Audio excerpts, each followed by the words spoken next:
Down.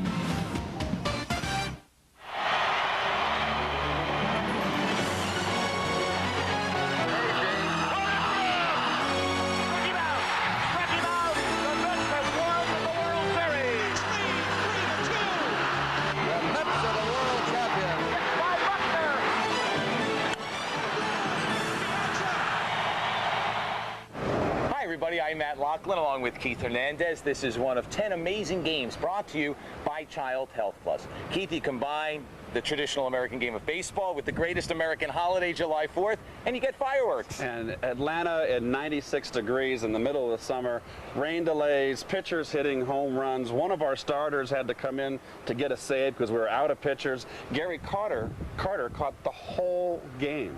It was a wild and wacky July 4th, 1985, as we take you to Fulton County Stadium. In the bottom of the third, Roger McDowell has replaced Dwight Gooden with the game tied at 1.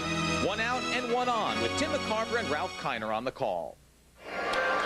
Well, we have a threat of rain in the air, and of course, we're only in the third. The game couldn't be an official game unless you go to 4.5 or 5 innings, dependent upon which team is ahead at the time. If it's a home team, it's 4.5 innings. A visiting team, it has to go through 5.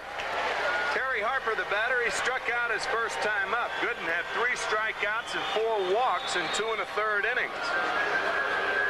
Harper entered the game batting .244. He's got power, 7 home runs, 33 RBIs.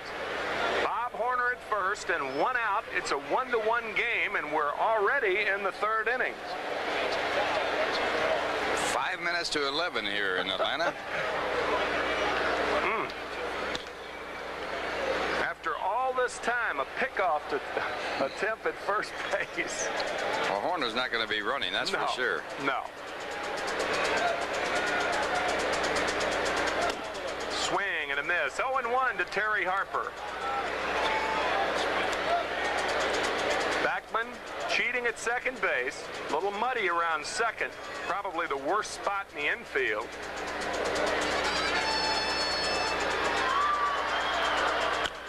Tapped in front of home, and it's foul. And Gary Carter is bending down. Looked like he had some mud flap in his face.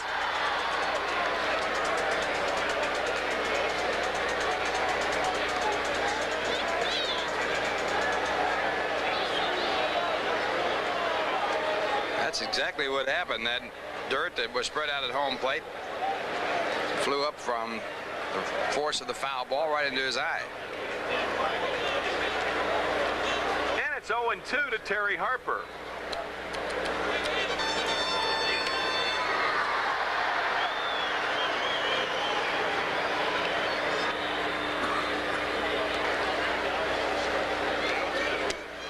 Oh, close fastball, misses 1-2. McDowell's last appearance a couple of days ago against the Pirates.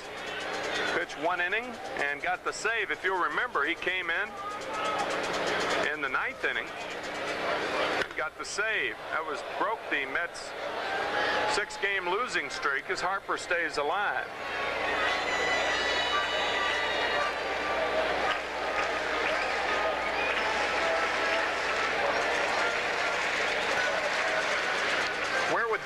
Where would the Mets be without Roger McDowell this year? He has really picked up the bullpen with Jesse Orozco having his problems.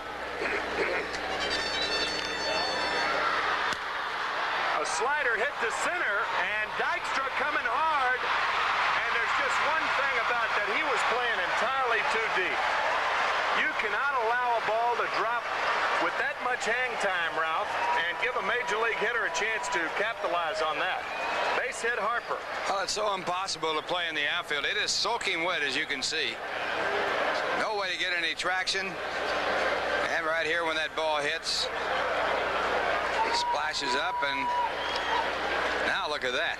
Boy, that is tough. These are not ideal playing conditions, and that's even more reason why you should be shallow. Dykstra entirely too deep right now.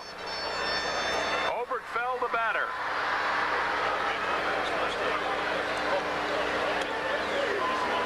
And a fastball, a strike.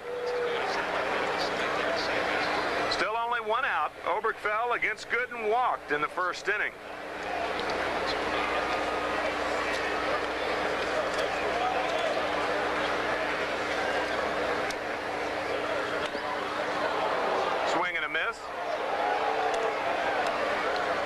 to Kenny Obergefell.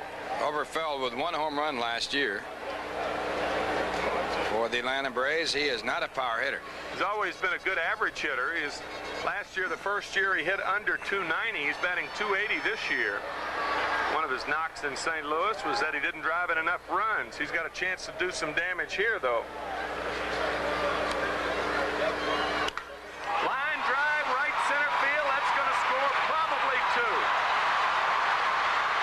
Horner scores. Harper's going to score. Braves lead it 3-1.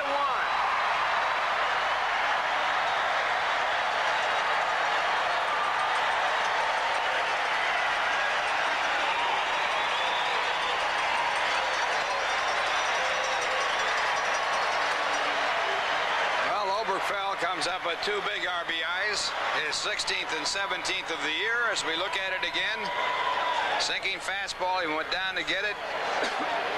And with that outfield being so difficult to play out there, Strawberry cannot pick it up.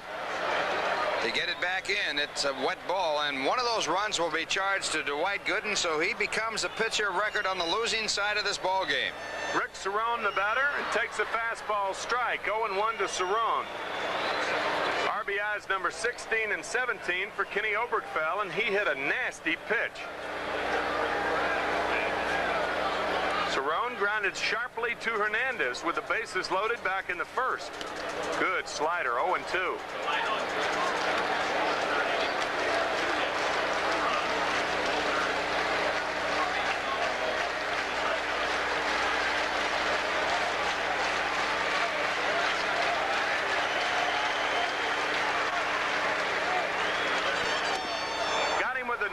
Slider. So Cerrone's out of there. First strikeout for McDowell. And the batter's going to be Glenn Hubbard.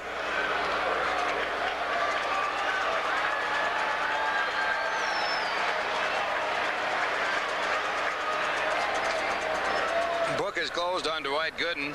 Gets charged with 2 in the 3rd innings of work and 2 runs. Gave up only 2 hits, struck out 3 and walked 4.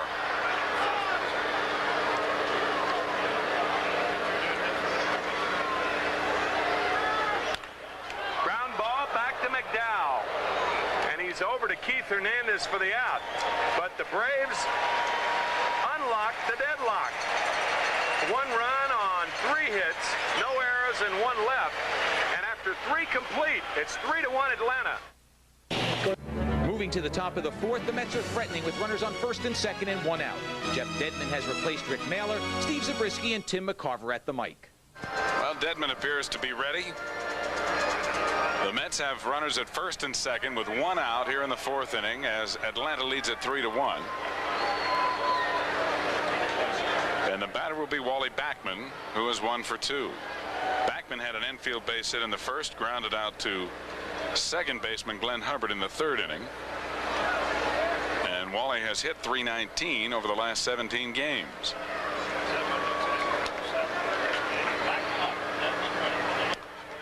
Thought about bunting, but took high for ball 1.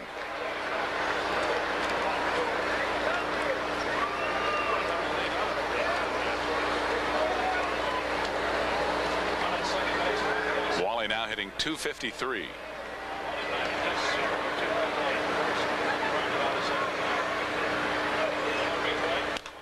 And tapped down the first base line foul.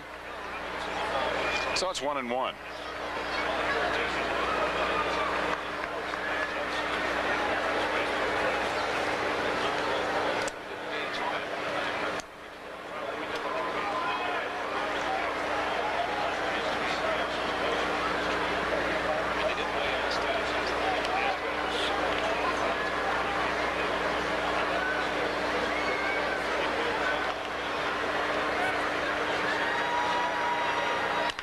Right back up the middle and a base hit to center field. Santana scores. Dykstra going to 3rd. The ball again dying in the outfield, and it's now 3-2 Atlanta. Backman picks up the RBI, his 8th of the year. And the Mets now with runners at 1st and 3rd and still only 1 out. Good hitting by Wally Backman, his 2nd base hit of the night. A slider right back through the originator. Hubbard can't get it, and And watch that ball die right in the puddle. Murphy alertly coming in to field it. Had he not done so, Dykstra may have come home. Or you can't take anything for granted out there tonight. The swamp. That center field area is where they dump a lot of the water that comes out of the tarp when they take it off the field, and it's just gotten worse as the night has gone on. Keith Hernandez, the hitter, as Dedman throws to keep Backman close. Hernandez tonight with a double and a run scored in 2 trips. He was robbed of a base hit on an incorrect call on a ball judged to be caught by Murphy, a line drive to center field in the 3rd inning. That one's ripped to right. Claudell Washington over, and he falls in the water, and the ball goes all the way to the wall. Dykstra scores. The game is tied. Backman's rounding 3rd. He will score. Hernandez going to 3rd, and he'll make it without a throw. The Mets have taken the lead 4-3. And I would assume they'll have to score at a triple, as Claudell went over, and just as he was getting to the ball, slipped and fell. Well, it is scored a triple, and Keith Hernandez will take it, but these are terrible conditions under which outfielders have to play. There you see Washington. Looked like he was trying to make that catch on the slide there, as opposed to falling down.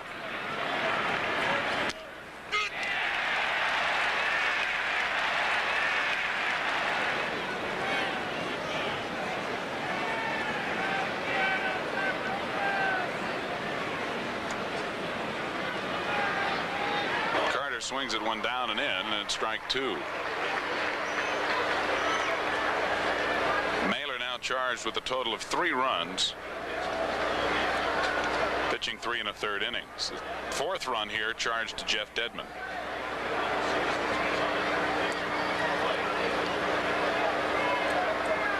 Carter had a single to center to drive in the Mets' first run. It was his 35th RBI of the year in the first. He walked in the 3rd inning. Fastball right back up the middle, another base hit and another RBI as Hernandez scores, and it's 5-3 New York. Carter now the club leader with 36 RBIs on the year, his 2nd of the evening.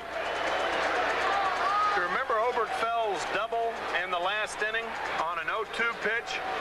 That was one of those pitches you couldn't do anything about because it was a good pitch and it was low and away off the plate. The fastball there to Carter had the plate and was not a good pitch in the 0-2 count. If a guy reaches for it, then you give him credit. When a guy does not reach for it and still gets a hit on that 0-2 pitch, it's not a good pitch. And here it is. Too fat. You saw Steve Shields beginning to warm up in the Atlanta bullpen, and Dedman's first pitch to Darryl Strawberry is a strike. Strawberry has singled to center and walked.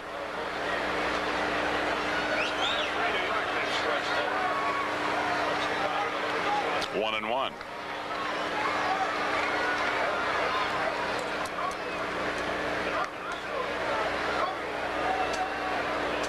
Three straight base hits off Jeff Dedman, still only 1 out, with Carter at first base.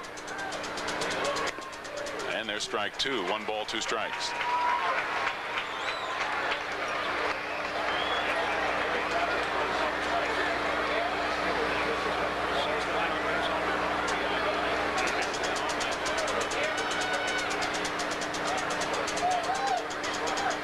And 2 as Cerrone blocks it.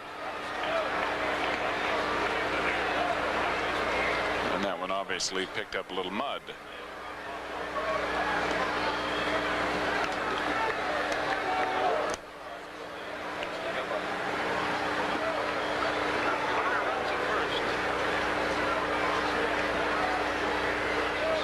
The Mets lead at 5-3, top of the 4th. At first with 1 out. Grounded. First baseman flipping to Dedman, who outruns Strawberry to the bag. Horner and Dedman combining to get the out as Carter moves to second. Nice play by Bob Horner. As Ralph mentioned earlier, he has not committed an error this year as a first baseman. Gives Dedman a pretty good lead pass, a little shovel, just like Staubach used to do to Tony Dorsett. The old shovel pass. From the shotgun. Yeah, that is an old single wing play, as a matter of fact. Here's George Foster, who has been a red-hot hitter and has walked his first 2 times up tonight. Foster has a 7-game hitting streak. And the breaking ball catches the corner, strike 1. George has hit .444 over his 7-game hitting streak and has driven in 11 runs in the last 11 games.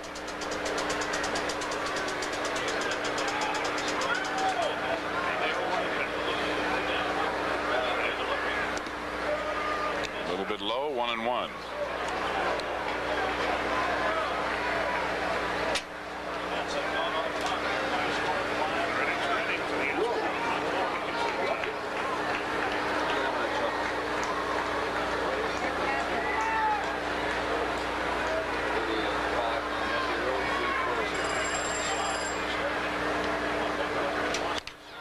Skied to right field. Claudell Washington in and over near the line.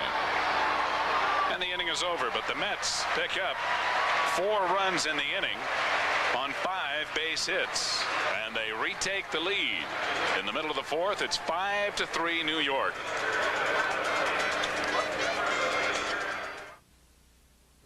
Neither team has scored in their next at bat, so we rejoin the action in the bottom of the 5th. Bottom of the 5th here at Atlanta Fulton County Stadium, a soggy Atlanta Fulton County Stadium, a 5-3 New York lead as we go to the bottom of the 5th. And coming back in to call it, here's Tim McCarver. All right, Steve, thank you very much. The wet head is dead. Man, bottom of the 5th inning. This game scheduled to start some 4 hours ago. An hour-and-a-half rain delay to begin the game and about a 50-minute rain delay after the game got started. And those youngsters still up for the fireworks. About half the crowd remaining, and if it were not fireworks night, I'll guarantee you there'd be far fewer people here. Yes, sir. Especially if they had to go to work tomorrow. Bob Horner, the batter. He has singled, scored a run, and walked. Bob, 1 for 1, entered the game batting .257. Tap toward Knight, foul. The Mets need to win this game to keep pace with the Cardinals. The Cardinals won 3-2 against the Dodgers tonight. Joaquin Andujar with his 14th win. And in the 10th inning, Montreal and Houston tied 3-3. At the Dome, huh? Fastball on the inside corner. 0-2 to Bob Horner. Terry Leach, the 3rd pitcher of the game in his 2nd inning of work.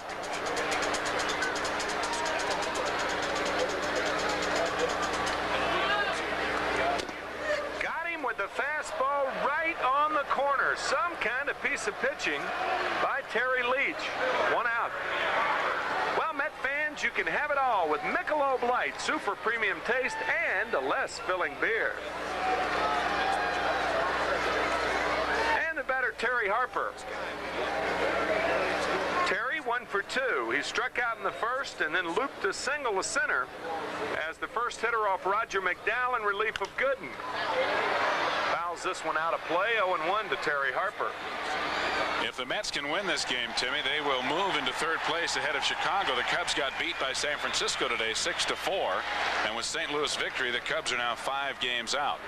So a victory by the Mets to keep them 4.5 behind Chicago will move them ahead of, or rather behind St. Louis, will move them ahead of Chicago into 3rd place. And we'll keep an eye on that Montreal game for you, too. Good sinker there. 0-2 to Terry Harper.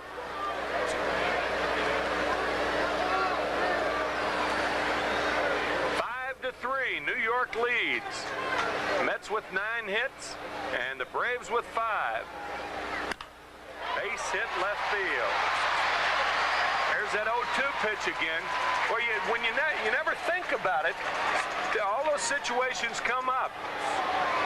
And I'll tell you, from a catcher's standpoint, those are the most irritating of things. You can't go out there every pitch, Steve, and say, all right, now it's 0-2. Let's make the guy reach to get a base hit. You just can't do that. Time will not allow.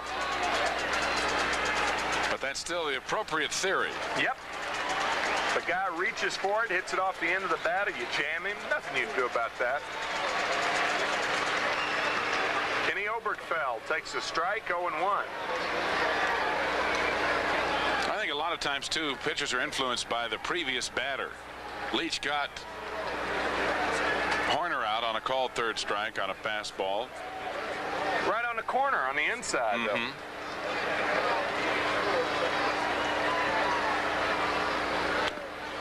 Fastball misses, 1-1. I think if a pitcher were to put himself in the shoes of a hitter and realize how defensive a hitter is in that situation, he would understand how a hitter feels.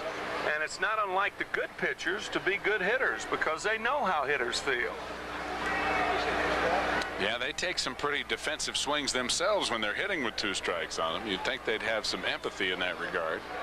I think the good ones do. Ground ball. Backman, nice play.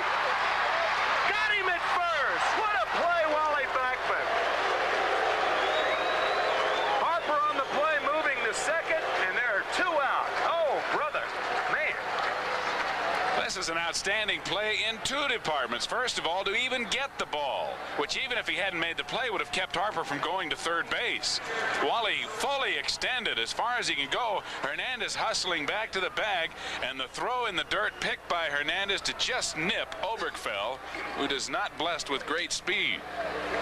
Wally really hung in there. Yeah, it was such a good play also, Steve, that Hernandez took it for granted, I think, that the ball was going to get through there. You know, he was kind of late in covering. He was. He had to hustle back. Unfortunately, he wasn't very far from the bag, or it might have posed a problem. That's right.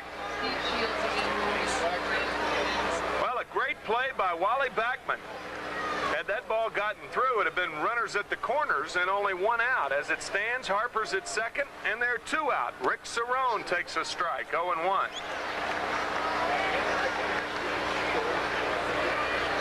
Steve Shields, the right-hander, up and throwing again for the Braves.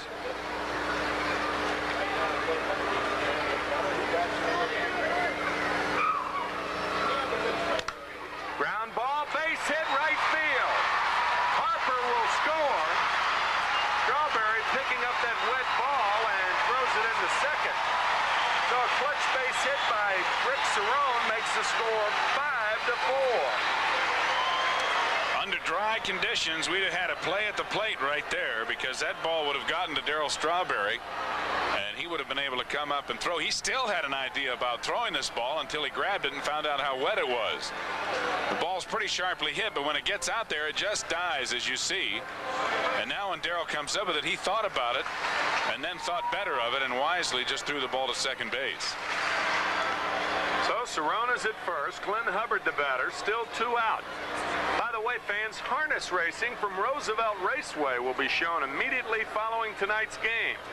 So don't look for John Biner's Bazaar tonight, but John will be on with Bazaar at 11 o'clock tomorrow evening. Roosevelt Raceway racing this evening, and a fastball, a strike to Glenn Hubbard. Hubbard 0 for 2. Terry Leach slipped on the mound when he delivered that pitch, and Carter went out to be sure that he was all right. Awful easy to turn an ankle.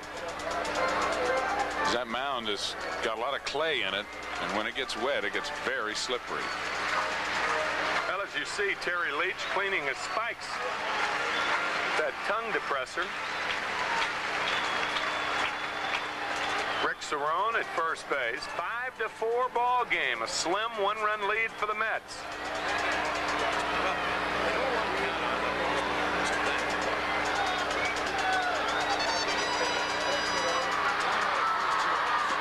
Swing and a miss at a good slider. And it's 0-2 to Glenn Hubbard.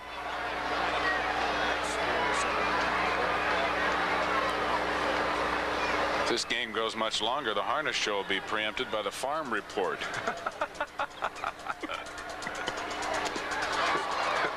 And Glenn Hubbard strikes out. Second strikeout for Terry Leach. 1 run, 2 hits, 1 stranded for the Braves. And after 5, it's 5-4 New York. Now go to the top of the 8th inning. The Mets leading the Braves 6-4.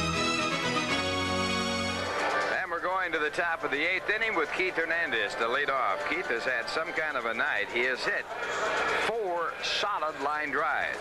In the first, a double to left center field. In the third, a double to center field. He was robbed of a base hit by the umpire's decision. The ball was not caught by Dale Murphy, but the umpire called it a fair catch. He then tripled the right field when Claudell Washington fell down on his line drive and then lined out the center in the 6th. And he takes high for ball 1. Maybe it's indicative of the fact that Keith has broken out of that horrendous slump that he has been in. He's likened it to being in a deep, dark forest and not being able to see out. And a foul ball, 1 ball, 1 strike. Well, he has hit 4 balls right on the nose.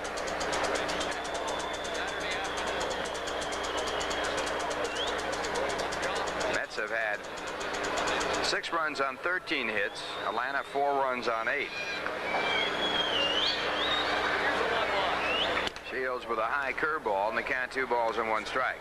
Paid attendance here tonight, 44,947. They were expecting fireworks after the ball game, but a large majority of the crowd has gone home.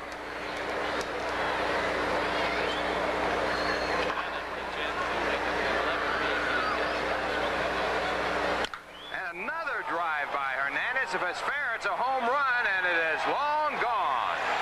Keith Hernandez with a home run, and that ball clotheslined out of here.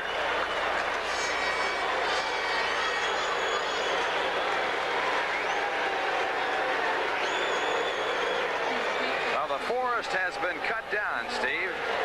Yeah, those line drives have sliced those trees right into kindling tonight. Hernandez with his 5th home run of the year. The Mets are now up by 3, 7-4. And boy, put a stopwatch on this one. This ball is out of here in a hurry, and it never did get any more than about 50 feet off the ground. And it goes right over the right field fence on a line. That gives the Mets a lead of 7-4 and brings up Gary Carter, who's 3 for 3 with a walk. And there's ball 1. Well, Keith certainly breaking loose here in tonight's ball game. He has hit 5 shots. 3 of them have been base hits, and there's a strike call to Carter. Carter has singled up the middle 3 times in this game. Also walked on 4 pitches.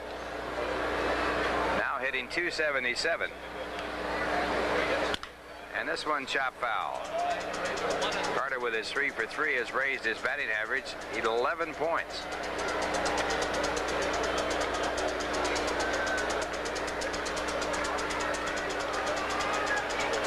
Shields came into this game with a record of 1 win and 2 losses, an earned run average of 4.19. Basketball player. Big enough to play anything. Tries the breaking ball, and the count 2-2.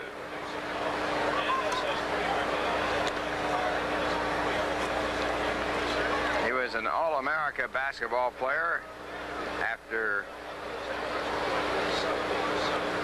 going out for that sport. He went to, how about this for a name, Brad Hooks Bluff High School. And this ball lined, but it's foul. Shields never got to the Red Sox. He was in their organization for 7 years. And in 1984, he pitched at Richmond, where he was 9-4 with 4 saves.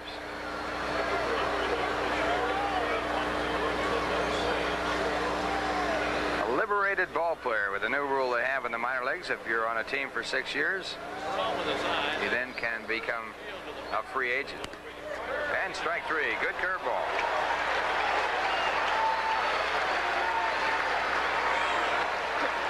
So Shields picks up his first strikeout. And with 1 away, the batter will be Darryl Strawberry. Darryl is 2 for 3 in the ball game. Singled his last time up to score a run, driving in Wally Backman from third base. Darryl also singled to center field back in the first inning. 1 ball, no strikes.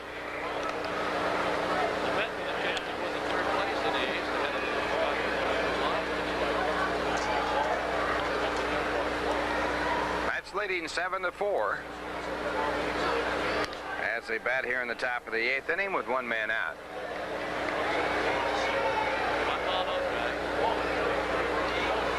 Also swinging the bat better tonight than he has since he's come back from that thumb injury. And he fouls a fastball back.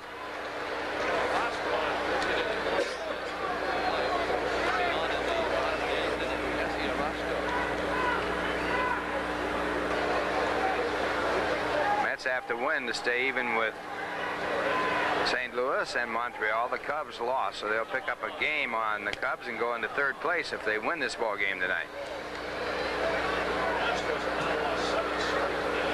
Mets would remain 4.5 games back of the St. Louis Cardinals.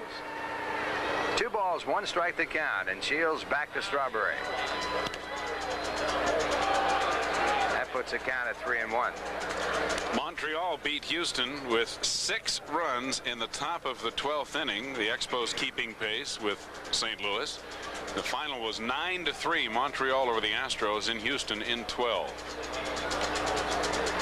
Houston's lost 7 in a row. And a strike call, 3-2. Cardinals remain a game and a half up in Montreal. They'd be 4.5 up on the Mets and 5 up on the Cubs if the Mets win here tonight. And a drive to right field. Washington over to cut it off. Strawberry rounds at first base and holds there with his 3rd hit of the ball game. So the Mets continue to wrap that ball.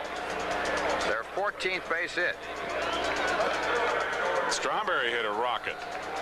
Ball out there to Claudel in a hurry on 1 hop. Shields now has given up 1 run on 4 hits since coming into the ball game on the Atlanta side, and the 6th was 1 out. George Foster, the batter, has walked 3 times. He also has flied out, so his hitting streak is 7 games in jeopardy. And this one grounded to the shortstop. It's over to the second baseman on the first to double play. That's double play number 94 for the Atlanta Braves. They lead the National League. In the inning, 1 run on 2 hits, no one left on base. The score at the end of 7.5. It is the Mets 7 and the Braves 4. The Mets have just made a pitching change in the bottom of the 8th. The bases are loaded with 2 outs. Doug Sisk will face Dale Murphy with the Mets leading 7-5. Well, what has been a long evening looms even longer as, of course, we're only in the bottom of the 8th inning. Ball game started 5 hours ago. Almost exactly. Well, was scheduled to start. Dale Murphy receiving a semi-standing ovation as he comes to the plate with the bases loaded and 2 out. He is 0 for 3 plus a walk. And Murph, of course, leads the major leagues with 20 home runs this year.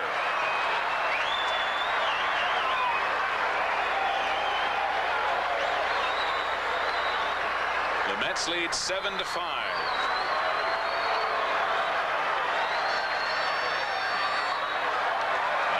Ball is high.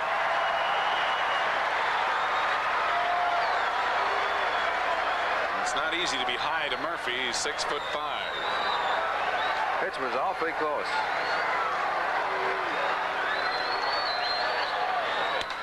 Well hit into the gap in left center field. It's in there and by Dykstra. The bases will be cleared and Atlanta takes the lead 8-7.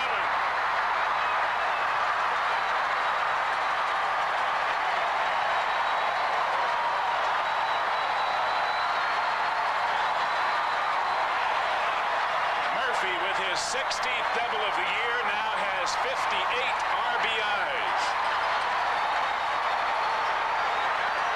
Well, here it is again. 2 men out, bases loaded, and 3-run score. That puts Atlanta up by a score of 8-7. Murphy now second in the National League and runs batted in. From any angle, this ball well hit. Murphy getting his first hit of this ball game, and it is a big one.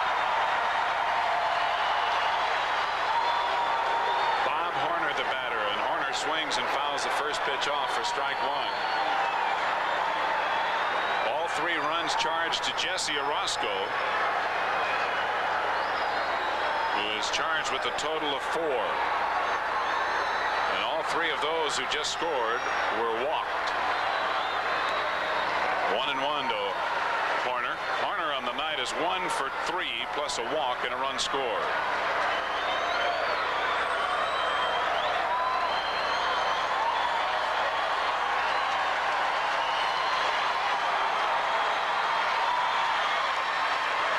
Two balls, one strike.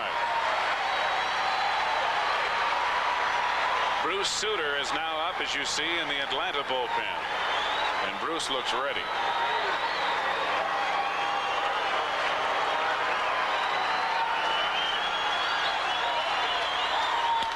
A line drive caught by Backman, and the inning is over. So 2 balls smoked off Doug Sisk. And the 3-run double by Dale Murphy has given the Atlanta Braves an 8-7 lead as we go to the 9th inning.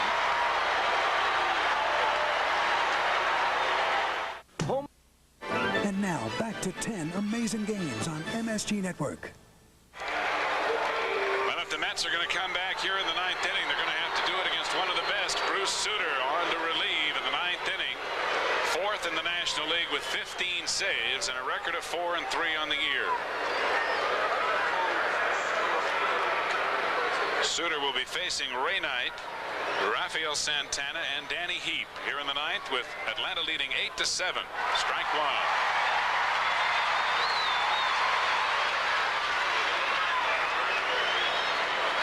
Sutter has been scored upon only one time in his last 5 ball games. He's had 4 saves.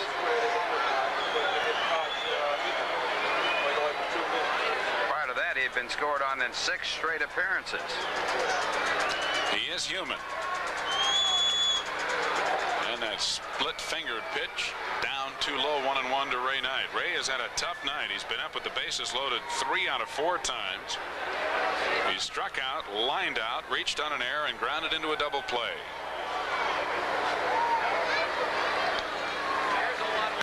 And he rips one foul outside the left field line for strike 2, 1-2.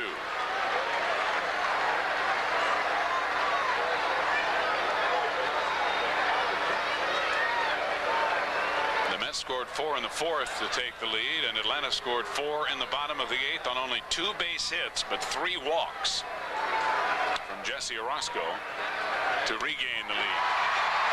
Sutter gets the first out in the 9th.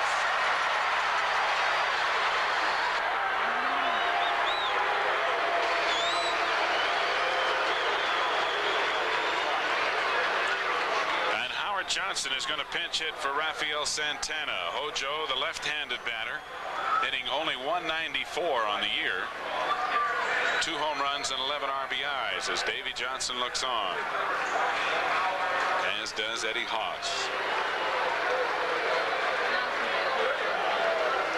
Sutter with 275 saves in his major league career.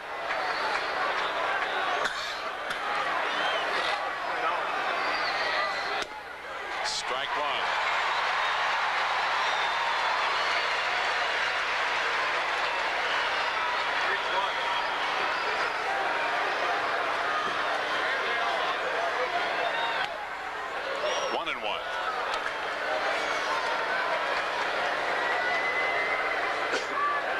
Johnson against the Braves this year 2 for 12. And he lines one to left for a base hit. So the Mets have the tying run aboard with 1 out here in the 9th inning as Johnson comes through with a pinch hit single. That is the Mets' 16th base hit. Braves have had 10. And New York will have another left-handed hitter up against Sutter in Danny Heap. Sutter wants a new baseball, or at least another one. Doesn't have to be new. Going back to May 7th, Gary Carter hit a grand slam home run in the 8th inning of a Mets win off of Bruce Sutter. Only the 3rd grand slammer ever given up by Sutter. Lopes and Landro getting the other 2. Danny Heap hitting .259. No homer, or rather 5 homers and 25 RBIs. He looks at a ball. 1 out and the tying run on, and Howard Johnson at first. Ball 2. Sutter doesn't like that baseball either. action in the bullpen now for Atlanta. Left-hander Terry Forster starting to throw. And there's the big T.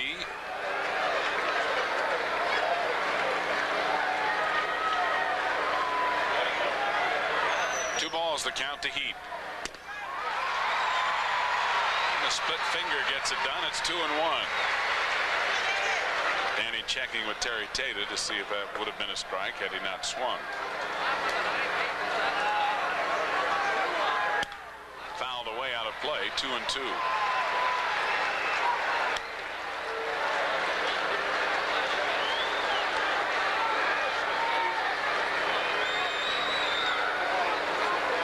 Top of the ninth inning here in Atlanta, and an 8-7 Atlanta Braves lead as they scored 4 in the bottom of the 8th. The big blow, a bases loaded 2-out double by Dale Murphy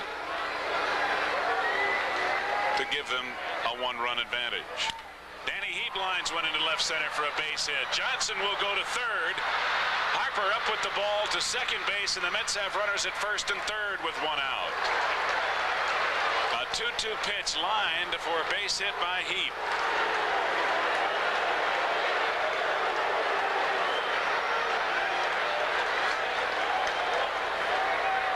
Big play in left field by Terry Harper to keep Heap from going on down to second. That keeps the double play in order for Atlanta and keeps the go-ahead run off of second base. And that ball was hit into the gap in left center. Let's look at it again. Heap is not fast, so he could not make that second base move. And Len Dykstra grounds one. Horner going to Suter. They don't get him at first base. A run scores, and the game is tied. Dykstra with an infield base hit for the RBI as Johnson scores from third, and it's 8-8 here in the top of the ninth inning. Third consecutive hit off Suter, and the Mets still with runners at first and second, and still only 1 out. Dykstra's third hit of the night and his 5th RBI of the year.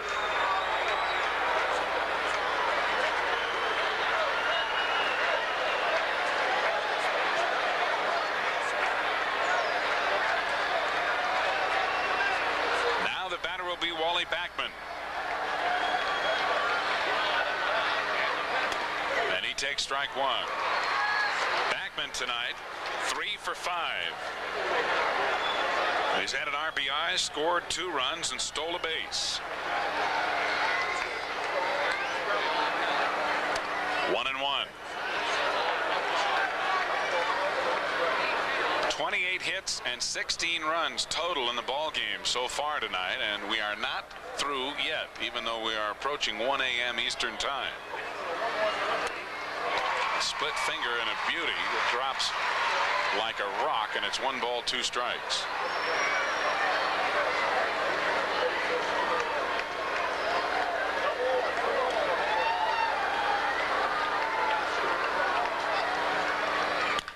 Ground ball.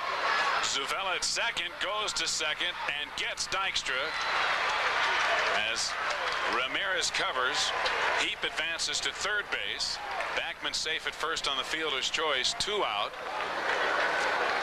And runners at first and third for New York.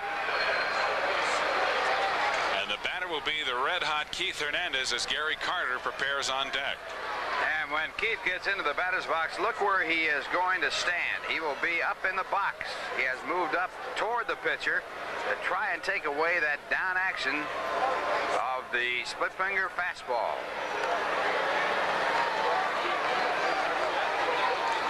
Keith doesn't miss very much when it comes to combating good pitching. That's why he has been so successful so consistently throughout his major league career. And he takes a strike on the outside corner. He does not like the call and lets Terry Tata know it. It is saying get back in the batter's box. Don't get kicked out of here, Keith.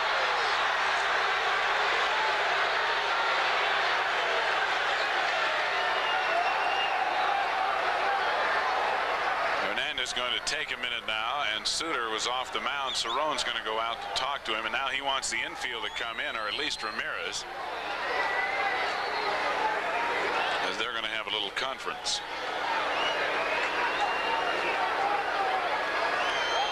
So Hernandez will have a moment to regain his concentration.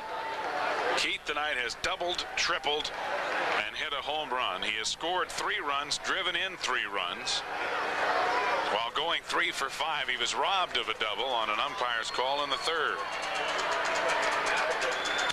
Foul back, and Hernandez in the hole 0-2. And that was a fastball right there, not the split finger forkball. Keith had a big rip, but just missed it. He has the easiest of the base hits to hit for the cycle, the single. Fouled away again. And again, Suter going to the fastball. So by moving up in that box, it has changed the way Suter has worked to him. Interesting game, isn't it? Just like a chess match going on. Move and counter move.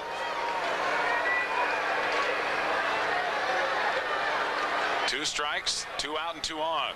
Ball 1. And again a fastball.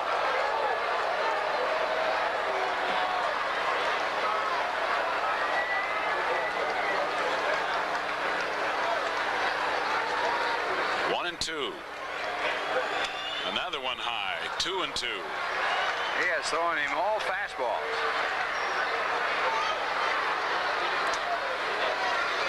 Well, if that takes away a split finger forkball, everybody ought to be hitting in the front of the batter's box. We'll see guys up there from now on if it works.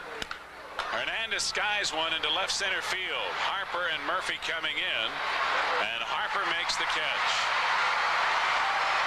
But the Mets tie the ball game with a run on 3 hits here in the 9th inning off Bruce Suter, and Atlanta takes it into the bottom of the 9th, tied 8-8. Howard Johnson, who pinch hit for Rafael Santana, stays in the game to play shortstop as we go to the bottom of the 9th inning. And here is the play on which the game was tied. Right here, Dykstra tops the ball out to the first base side. Suter a little late getting off the mound. Great diving stop by Horner. He throws over to Suter, but no chance for Suter to beat Dykstra, who makes the dive by the bag. And on that play, the time run scored, and now we're in the bottom of the 9th. And with live action, it's 1 strike to Terry Harper as Doug Sisk gets him to jam one to Keith Hernandez, and there's 1 out. Dougie, working in relief, gave up the 3-run double in the 8th inning to Dale Murphy, on which the Braves took the lead 8-7. Gets the first out here in the 9th. And here's Ken Oberkfell, who is 2 for 3 plus a walk, 2 RBIs on the night, and he was robbed of another base hit by Backman. He looks at 1 low for ball 1. And it's starting to sprinkle again here. Just a little bit high, I guess. Ball 2. One thing about Terry Tete, he certainly isn't an umpire for high pitches. He really calls it down. There's a strike, 2 and 1. Well, that might have had an effect on Dwight Gooden's walking 4 in pitching only 2 1/3 tonight. Seems like yesterday. It was so long ago. And it was. It was yesterday. We've been here 5.5 hours. On the corner, and it's 2 and 2.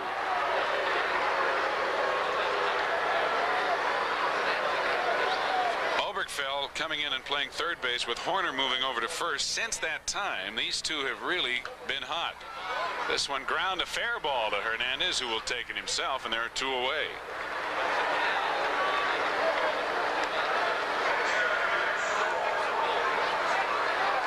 And here's Rick Cerrone. Cerrone on the night, 1 for 3 with an RBI single. He walked and scored in the 8th inning. 2 out and nobody on, bottom of the 9th inning, and an 8-8 tie. Good pitch from Doug there, and it's strike 1. Cerrone hitting .242 with 2 homers and 12 RBIs. Just missed 1 and 1. That was an unusual slider thrown by Sisk there.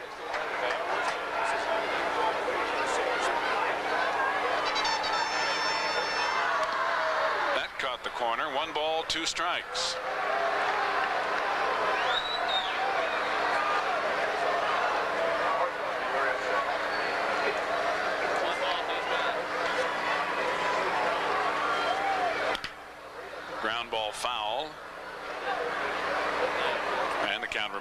1-2. If Cerrone can get on, Chris Chambliss will be the batter. He's in the on-deck circle.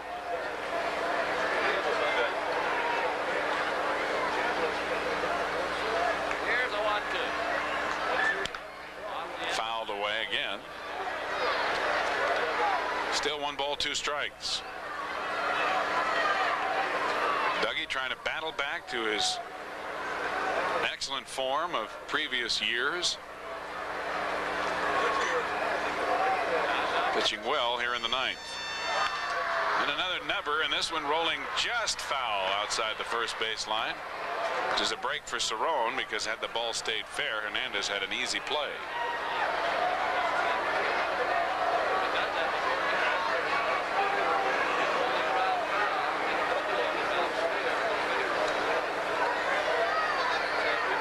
Still 1 ball and 2 strikes with 2 out and nobody on.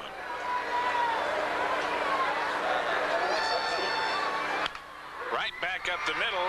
Howard Johnson in a bad hop goes up his arm and into center field.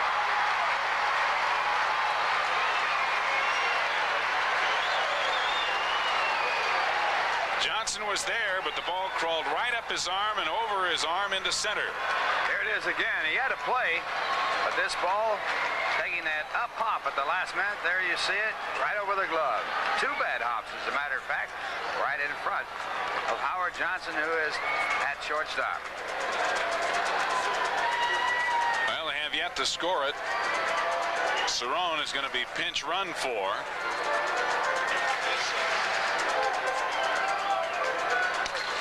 And Albert Hall is loosening in the dugout, now just coming out. So the speedy Albert Hall, representing the winning run with 2 out here in the 9th inning, will be the pinch runner for Cerrone. And as you mentioned, Ralph, Chris Chambliss will be the hitter. Now they have scored it, and they have given Howard Johnson an error. Okay. I don't think he touched that ball either, but we're not scoring the game. Chambliss takes strike 1, hitting .202, no home runs and 9 RBIs. With Horner playing first, Chambliss has been relegated to that pinch hitting role. He's 4 for 22 as a pinch hitter with 3 runs batted in. 1-1.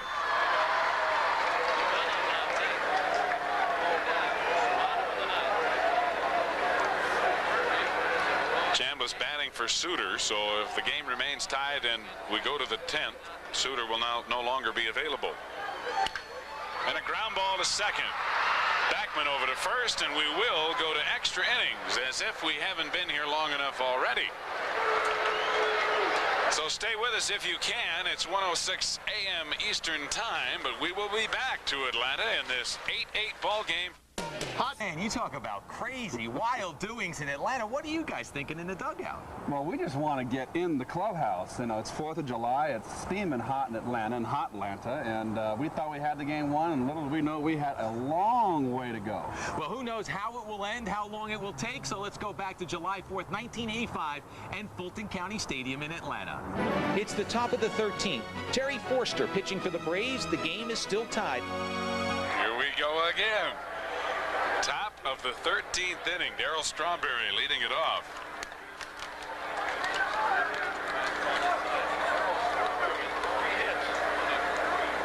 And a ball to Darryl. Darryl on the night, 3 hits and 4 times up plus 2 walks, and it's 1-1. Terry Forster working his 3rd inning of relief. Make that his 4th inning of relief, as he came in the 10th. And a strike called, and it's 1-2.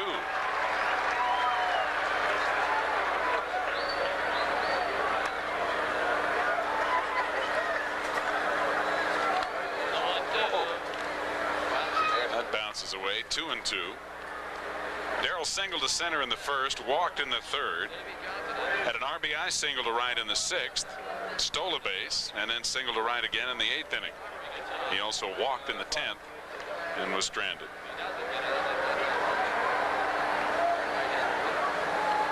So Darryl looks like he's swinging a good bat.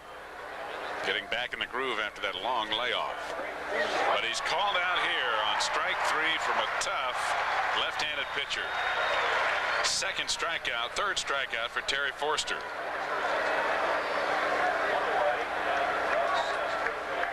Forster's only given up a walk and a base hit in 3 1/3 innings of work so far.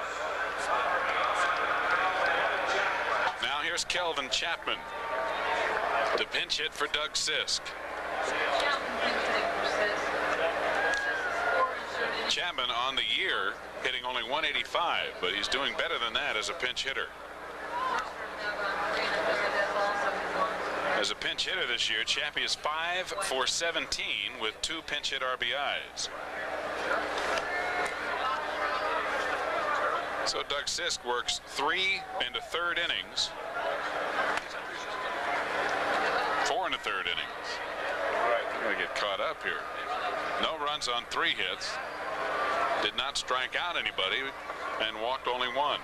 And that was an intentional pass to Ken Oberkfell. So a good outing for Doug. Strike call to Chapman. The only blemish on Doug's record, the double he gave up to Dale Murphy that allowed the runners that Jesse Orozco had walked to score. That just missed. 1-1. And the big T is working up a sweat. 1 ball, 2 strikes.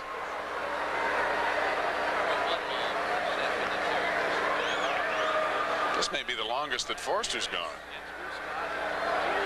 Very well could be. Popped up down the left field line. Ramirez. And they're 2 away.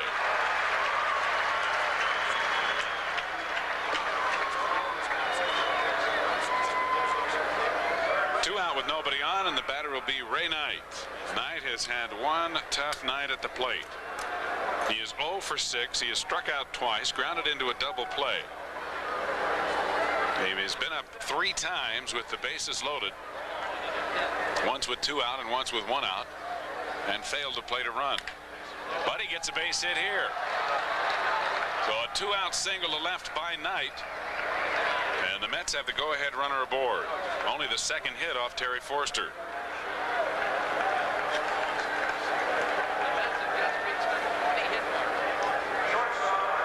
You see that defiant look on Ray Knight's face. Sometimes you get so darn mad, Steve, that you could bite the head off a rattlesnake, and I'm sure that's the way Ray feels. Played great in the field tonight, but really struggled at the bat. Yep. Howard Johnson, up for the 3rd time, is 1 for 2. He had a pinch hit single to left and scored in the 9th inning. The tying run for the Mets that sent us to extra innings. And he takes the ball up and away. And we're spending a week here tonight.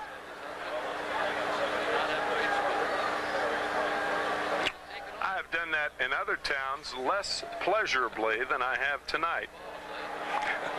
Yes. Mainly because now you're at the ballpark and then you weren't. Correct.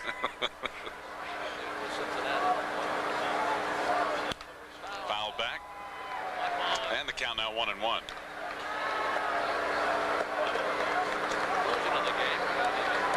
Johnson batting right-handed for the 2nd time. His base hit came left-handed back in the 9th inning. Tell you one thing, this long game will make those grits taste better after the game, right? Boy, show me where we can get some. Man. Missed the high, hard one. 1 ball, 2 strikes. Since the hotel has all-night room service, I might go by and get a little country ham, red-eye gravy, grits, couple of eggs, toast, coffee. Perfect. When we got here last night, Rusty Staub ordered grits, and they told him they didn't have them until 3:30. That'll work out perfectly, because we probably won't be back to the hotel till 3:30. Right. Perfect. Fouled back again, still 1-2. If we get back there before then, I'll wait until 3:30. That's right. Man. And you may have to wait that long for room service the way the hotel's been with all the conventioneers. Well, the one good thing about this game, we'll miss that steel band in the lobby. Don't bet on it. 2-2. They have a huge Shriners convention. And with my luck, I'll probably find one of them in my room on a motorcycle or something, blowing a horn. I tell you, I've seen enough of those hats to last me a lifetime. Oh, man. Everywhere you turn. Foul back again, and it's still 2-2 to Howard Johnson. 2 out. Ray Knight at first base with a 2-out single to left.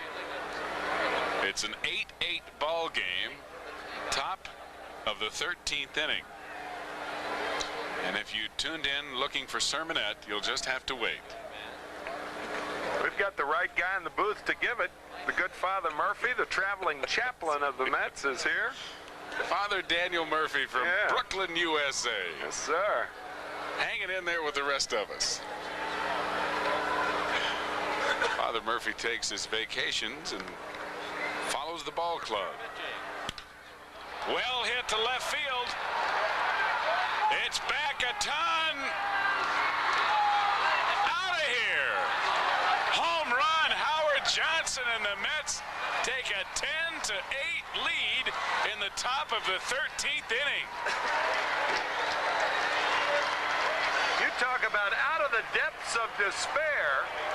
Howard Johnson, his second hit in 3 at-bats. 2 happy guys right there.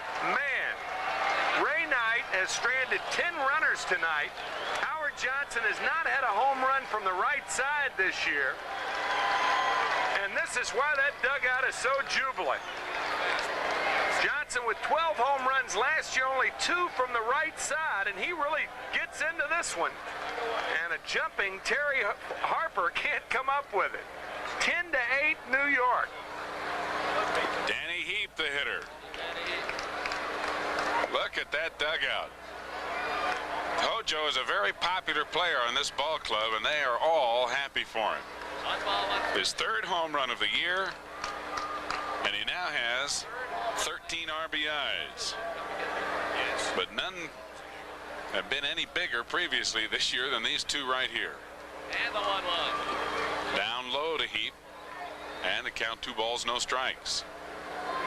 Danny batting for the 3rd time is 1 for 2. He had a single back in the 9th inning.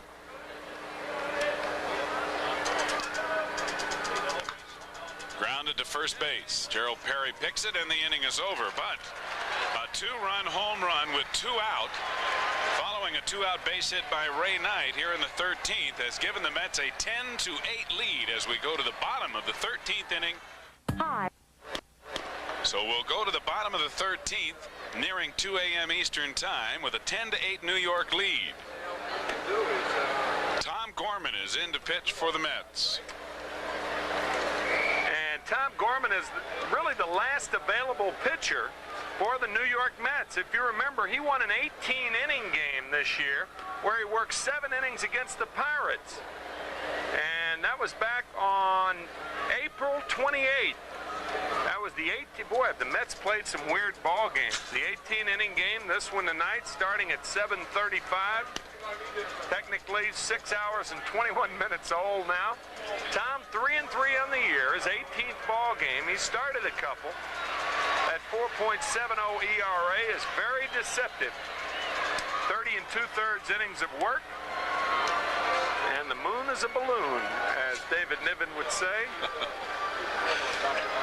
Well, he'll have to face some tough hitters here in the 13th. Rafael Ramirez to lead it off against Gorman, with Dale Murphy and Gerald Perry to follow, and it's ball 1 to Ramirez. Ramirez tonight 1 for 5, plus a walk, a run scored, and 2 RBIs. Strike 1, 1-1. Raffy hitting .265, 3 homers and 31 RBIs.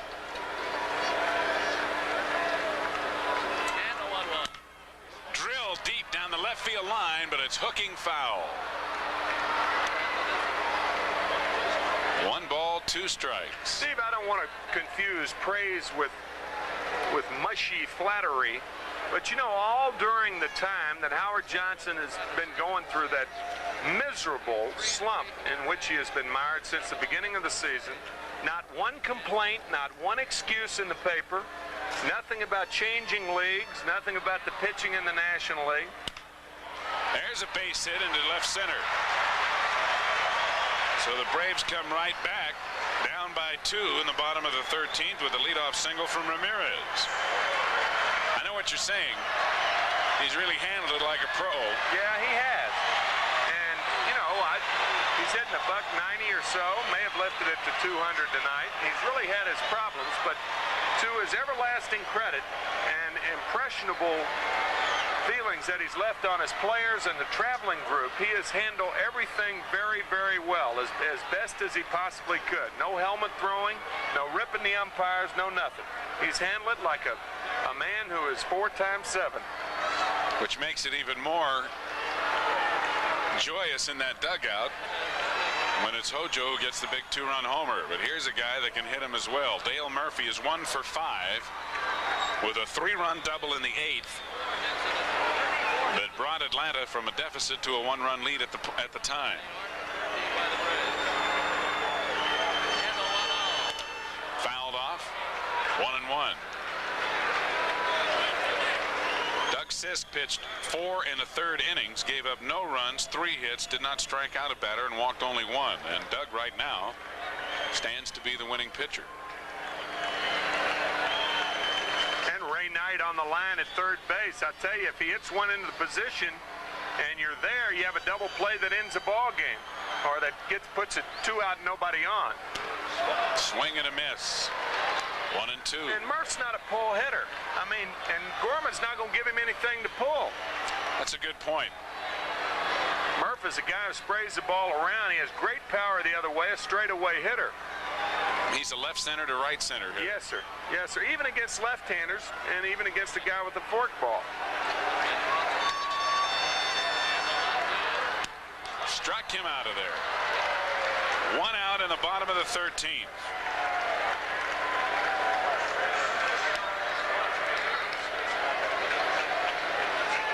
And the batter will be Gerald Perry. The Mets have 10 runs on 21 hits, 1 error. Atlanta 8 runs on 13 hits and 1 error. Same true really for Keith Hernandez right now with the 2-run lead, 1 out in the bottom of the 13th. Really play behind him. Give him the base. Give him second base. They're not going to steal anyway. Perry's 0 for 1. He taps back to the pitcher his first time up. Knight still guarding the line at third as well. Strike 1. Or strike 2, I should say. 0-2. Hernandez is semi-holding the runner, Ramirez, and coming off the bag, but it's not the same as playing the position. Yeah, you just play right back into position. If he wants to take a chance and steal second base, let him go ahead and do it. That's not the run that is going to beat you. That's going to pull you 1 run closer, and you only got 2 outs to get 3. Now he's behind him. The count 1 ball, 2 strikes. Strike 3 called. Gorman, after giving up a leadoff base hit to Ramirez, has struck out Murphy and Gerald Perry. Tom looking to pick up his first save of the year. Now Keith asking the dugout where he wants him to play, and Davy Johnson says close in behind him. But really, this is a position where you just play right back in your position just like nobody's on. You want an out. You don't care about this man right here. And the out is a tough one. Gerald Perry is 3 for 6 with 2 runs scored, 2 singles and a double. Strike 1.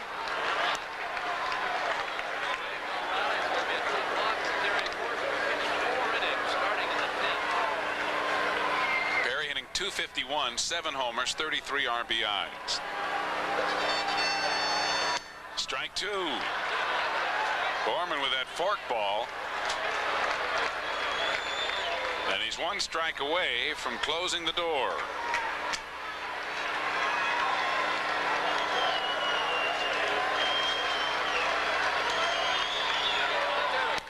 Foul back.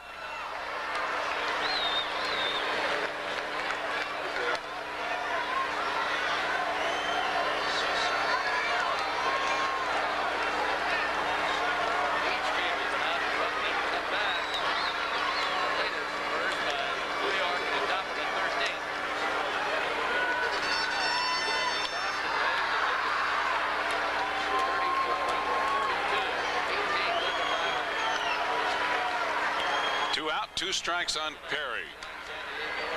Or Harper, I should say, who just hit it down the line. Fair ball. Home run. The game is tied again. Terry Harper with his 8th home run of the year with 2 out in the bottom of the 13th inning.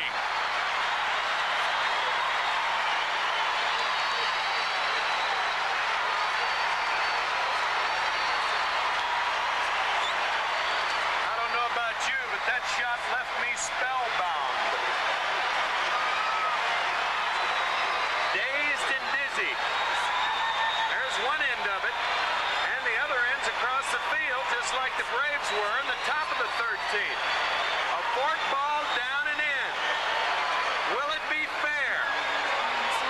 It hits the screen in left field.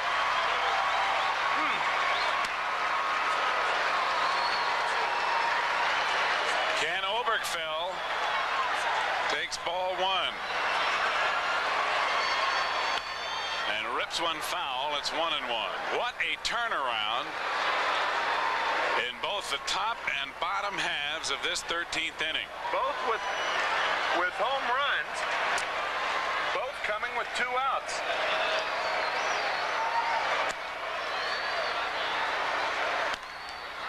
Popped up. Carter could have a play. As he comes back, he does. And the inning is over. However, a 2-run, 2-out home run by Terry Harper answers Howard Johnson's 2-out, 2-run home run. And we are still tied at 2:04 a.m. Eastern Time. We'll go to the 14th, 10-10. Top of the 17th inning, game tied at 10. Rick Camp is now pitching for the Braves, the 7th Atlanta pitcher used so far. And the Braves are bringing in Rick Camp, their final available pitcher, as we start the 17th inning. Also, Runge stays in the game and plays third base, giving Ken Oberkfell an opportunity to sit down for a minute anyway. And making it possible for Camp to work at least 3 innings before they have to worry about a pinch hitter. Right. Camp has it. Let's hope not. If you want to look at the pessimistic side. Camp 2 and 3 on the year with no saves. 7th pitcher used by the Atlanta manager. Camp with a 3.09 ERA. And this is his 28th appearance. And his first batter, Gary Carter, and the first pitch, strike 1. And now for the play-by-play, Steve Zabriskie. Who doesn't need an introduction to the 17th inning.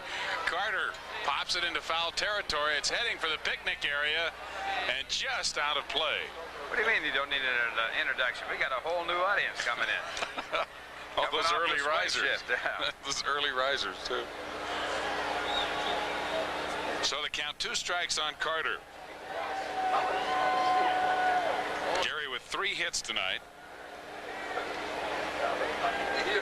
In 7 official at-bats. He also walked yesterday in the 3rd inning. And Carter wants home plate umpire Terry Tata to check out the ball. Tata leaves it in play. Carter leading off the 17th, the 10-10 tie. Strawberry and Gorman are scheduled to follow. And here's an 0-2. 1 ball, 2 strikes. Oh, we just got a message that the 2 Cavs we told to wait to be here in the 9th inning are still here, and the bill has now gone up to $890. Carter with a base hit to center field. It's a good thing I got my American Express card with me. We're not getting to the hotel. The rally hats as Ron Reynolds goes to the Clint Hurdle and John Christensen and Howard Johnson all got their hats inside out. It's rally hat time, and number 13, the leader of that pack right there. Bill Webb says on those cabs, be sure to get receipts. Strawberry takes the ball outside. The Mets with the go-ahead run on here in the 17th, nobody out. Darrell's had 3 hits tonight, an RBI and a stolen base. 2 balls, no strikes. Strawberry 3 for 6, plus a couple of walks. 2 balls, no strikes. Out of play, and it's 2-1. One of the strange parts of this ball game, when Strawberry was up on the 14th in the tie game, they pitched to him with the pitcher, Tom Gorman, due up next. And a base open. And no chance to take the pitcher out of the ball game. And Strawberry struck out to oblige Ed Haas, the manager of the Atlanta Braves. And then Darrell swings at one up and away, and it's 2-2. It was the wrong move, but it turned out right.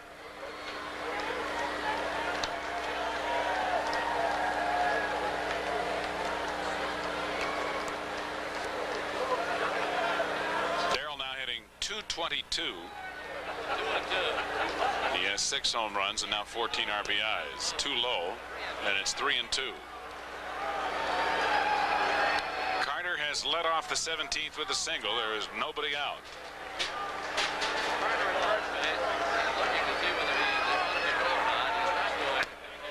Oh, Strawberry can't believe it, and neither can I. Darrell's 6'6", and his knees are a long way off the ground. Tata doesn't like him arguing, and he's out of the game. How about Tata? He just followed Strawberry. You talk about baiting a ball player. He walked right with him. Strawberry was going back to the bench. And I'm sure that's part of what Davey's complaining about, and he's out of the game too. And he's really going to get his 2 cents in now. I hate to see that when an umpire follows a ball player. We'll take a look at the pitch again. I thought this was low and away. Ball 4. Oh, here it is on the replay. Certainly ball 4, no doubt about it. Tata punches him out. Strawberry has something to say about it. And then as he was walking away, Tata followed him right with him to argue with him. Davey's really letting him have it now. 1 out. Carter still at first base. And now Terry Tata waiting for Davey to leave, as he has been ejected from the game, but he's not leaving without a few parting shots. And Tom Gorman is the hitter. Gorman flied to short left field his first time up. In a bunting situation, he takes for ball 1.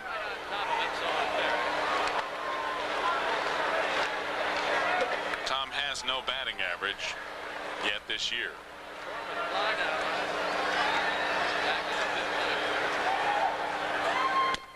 Missed that one, and it's 1-1. So Strawberry is out of the ball game. So is manager Davey Johnson.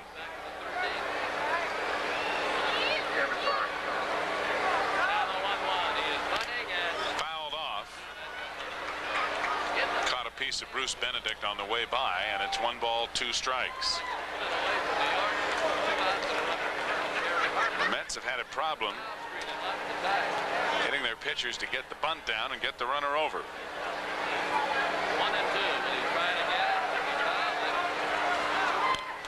And he fouls the 3rd strike, and he's out of there. So Camp with 2 strikeouts here in the inning.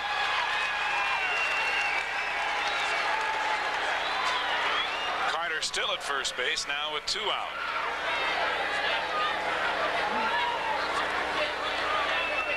And the batter Ray Knight. Ray has had 2 singles his last 2 times up. Prior to that, he was 0 for 6, so he's 2 for 8.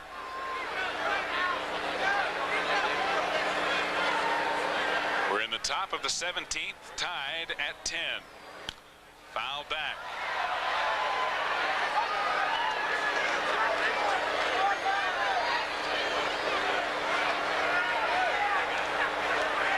Well, I can hardly wait for those fireworks, huh? 3 a.m. Eastern Time. lucky folks on the West Coast, it's only midnight. Ray Knight's the batter. He has pitched 6 to his last 2 times. Off speed is high.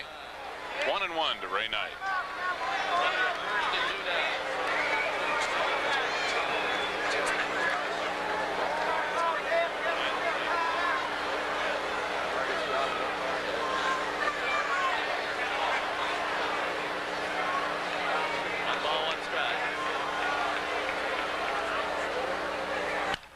Sharply hit into the hole. Ramirez picks it, goes to second and gets the out there.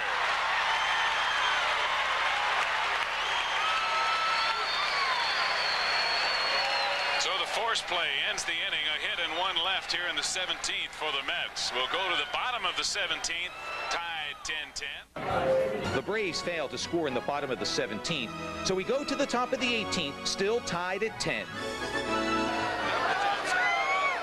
Howard Johnson, the leadoff for the Mets here in the 18th inning.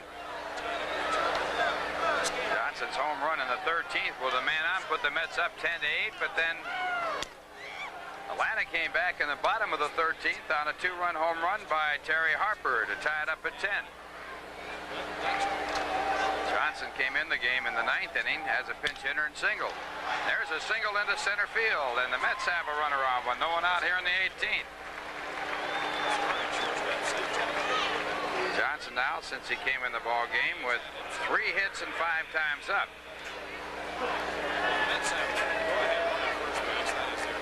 That'll bring up Danny Heat. Danny, a pinch hitter in the 9th inning, singled. Mets got the game tied up in the 9th inning after they were trailing 8-7. A single by Johnson, a single by Heap, and a single by Dykstra. That's entered into extra innings. And Heap in a bunting situation bunts it too hard. Camp goes into second, throws it away. Johnson on his way to third, and the Mets have runners at first and third on the throwing error by Rick Camp, and things are looking better for the Mets. Boy, Howard Johnson just does a great job not only of hustling down to second and sliding in hard, but of popping back up. He would have been out had Camp made a good throw, because the ball was bunted too hard by Heat, but it short hops Ramirez, and look at Hojo just pop right back up and get to third in a hurry. So an error charged on the play. And the batter for the Mets will be Len Dykstra, whose single, an infield single, tied up the game in the 9th inning. Infield is in, and the first pitch, ball 1. Dykstra in this ball game has had 3 hits. Batting for the 9th time officially. 1-0 pitch, and the runner going with the pitch, but the ball hit foul. So Heap will have to go back to first base, and the count will be 1 ball and 1 strike on Len Dykstra. 40 hits. Atlanta has no... Excuse me, Ralph. I was going to say, this is Dykstra's 10th time to the plate. It's almost as many at-bats as he had in his first trip with the big club after the first call-up from Tidewater. Atlanta having no choice but to play the infield in all the way around, and boy, does that help the hitter. Runner goes again, and this one hit out to deep enough center field to score a run. Murphy back, but he'll have no play at the plate. Johnson tags up and scores, and the Mets lead by a score of 11-10 here in the top of the 18th inning. Run batted in for Dykstra on the sacrifice fly. His second in the ball game, and now with a runner at first and 1 out, the batter will be Wally Backman. Raleigh with 3 hits in the game. Rusty Staub looking on. He's a senior member of this ball club. And that ball gets away from Benedict, but the runner holds at first. In the bottom of the 17th, the Braves will have Gerald Murray. 18th, excuse me. Gerald Murray. 1 strike to count to Wally Backman, and now the fastball outside. Camp came in this game in the 17th inning, gave up a base hit, but here in the 18th he has given up a run set up by his throwing error, throwing the ball away at second base. Keep the runner at first. And it's bounced back to the pitcher. They'll try for two. There's one. They get it, but they don't get the runner at first base. So Backman with his speed stays out of the double play, and that'll bring up Keith Hernandez.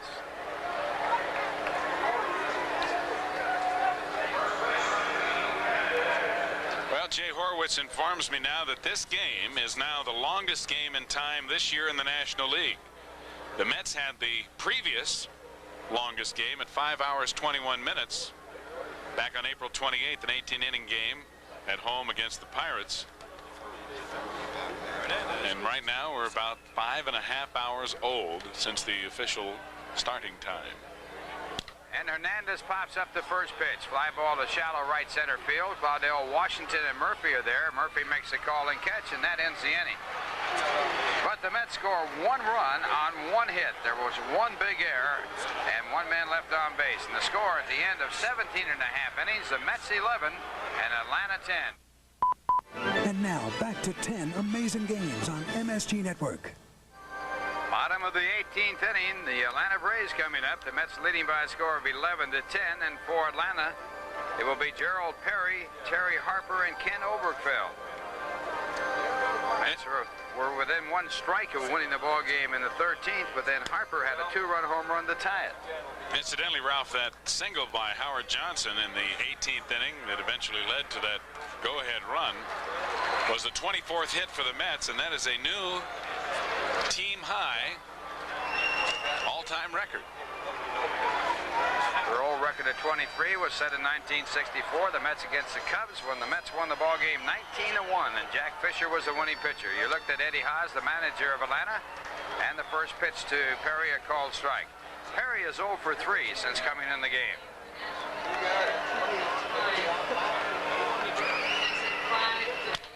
Ground ball that is picked up by Tom Gorman. Good play there, and they pick up the out.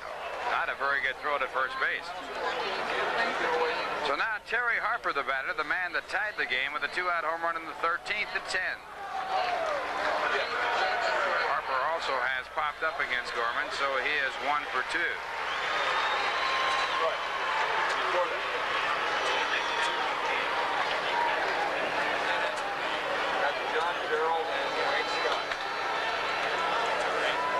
Harper's home run hit the foul pole. And a swing and a miss. Came on an 0-2 pitch. His 8th home run of the year. And it came with 2 men out.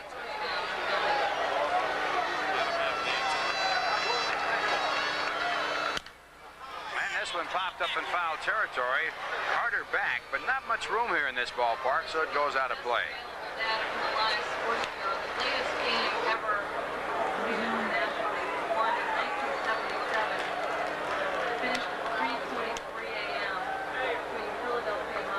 Well, I don't know if that's if he's blowing charge or taps. Could be blowing taps, maybe reveille. Reveille, that's right. It's getting close to that time.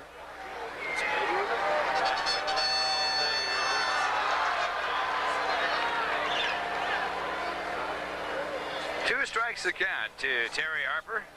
The Mets once played a long extra inning game out in Los Angeles, and it was over back in New York at something like 5:30 in the morning, the latest any game ever finished in the hometown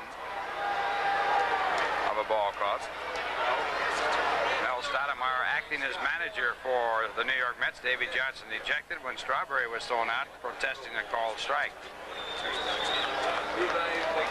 2 strikes to count, and this was the count that Harper had the home run.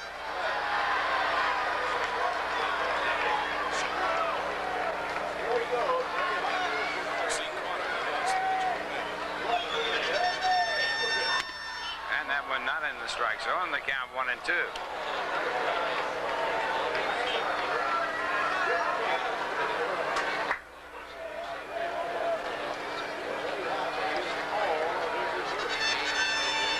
Pitch. Grounded out to Keith Hernandez at first base, and he takes it himself. So now the Mets are not away from ending this long ball game, and the batter coming up is Ken Obergefell.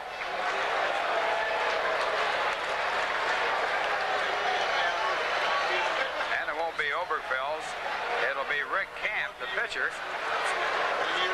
And that's the way it stands for Atlanta. They are out of substitutions.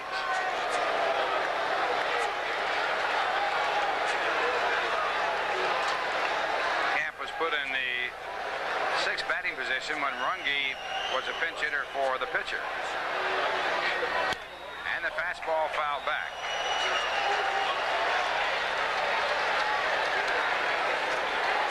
Camp has been up 5 times this year without a base hit. Rick Camp's lifetime average, .062. He has no career home runs, only 10 career base hits. And strike 2, and again, Tom Gorman is a strike away from ending the ball game. Back in the 13th, he served up a 2-run home run that tied the game. And this ball hit out to deep left field. It could be extra bases, could be gone. It is gone, goodbye. And the ball game is tied.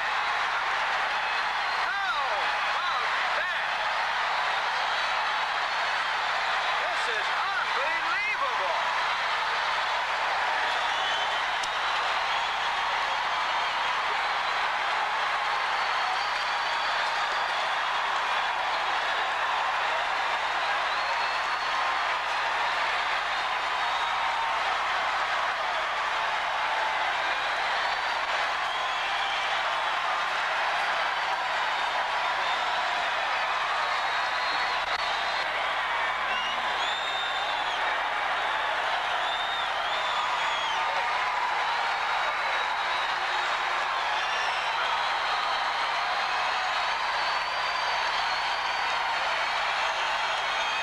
Fans thought they were going to see some fireworks tonight, and they have just seen Rick Camp's first Major League home run retie the ball game. Right there.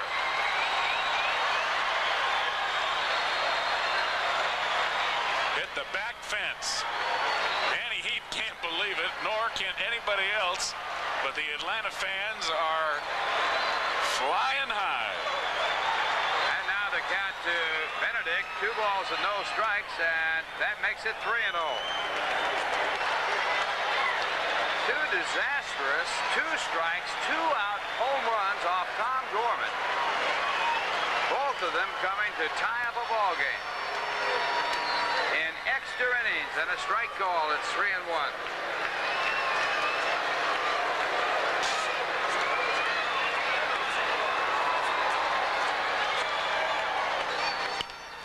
Ball foul.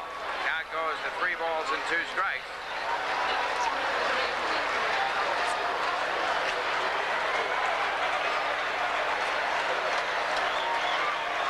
Every time that you had a feeling that it just couldn't go on any longer, it has. And it's ball 4, and the winning run is on. Well, the Mets relief pitching in this ball game outside of Terry Leach has been horrendous.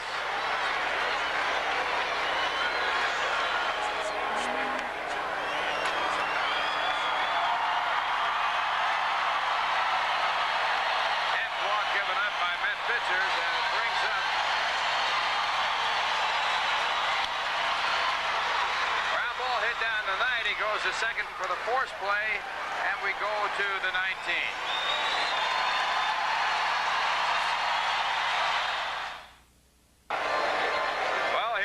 Again, the top of the 19th.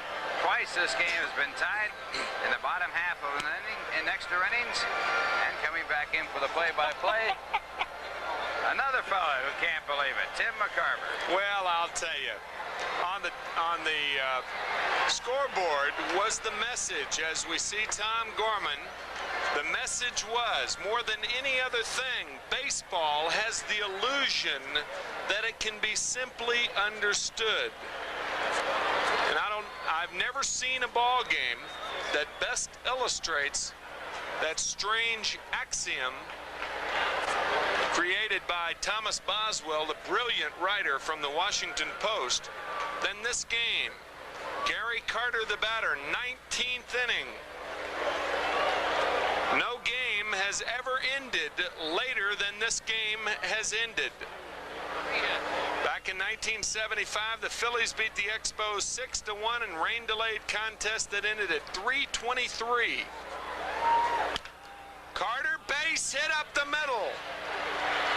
So Gary Carter comes through.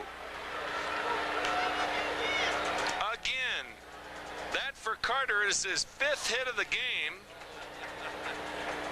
He is now 5 for 9 on the game. Gary Carter with a base hit. So he's on first base. How in the world can a guy catch 18 innings and lead off the 19th with a base hit? I mean, that, at least the Braves have had 2 catchers tonight.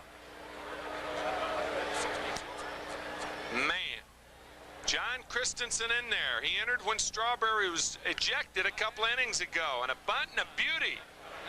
Benedict to first, Carter to second, sacrifice successful.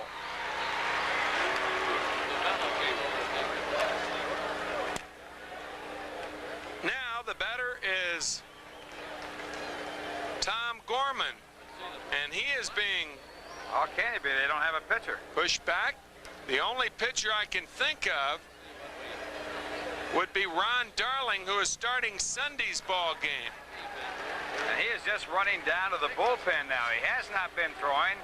And we're going to see Rusty Staub as a pinch hitter. And there won't be a whole lot of time for Darling to get warm. Well, there won't be a whole lot to do with Rusty Staub either, for Rusty Staub will probably be intentionally passed. Can you imagine the Mets playing 18 innings without using Rusty Staub? I can't imagine anything about this game. Your imagination is dead at this particular time. Darling is a starting pitcher on Sunday.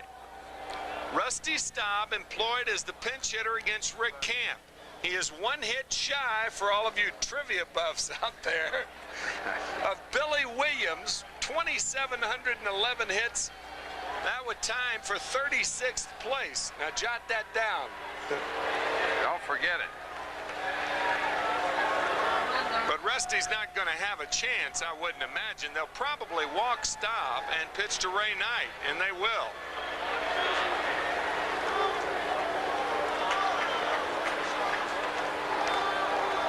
So Staub will be intentionally passed.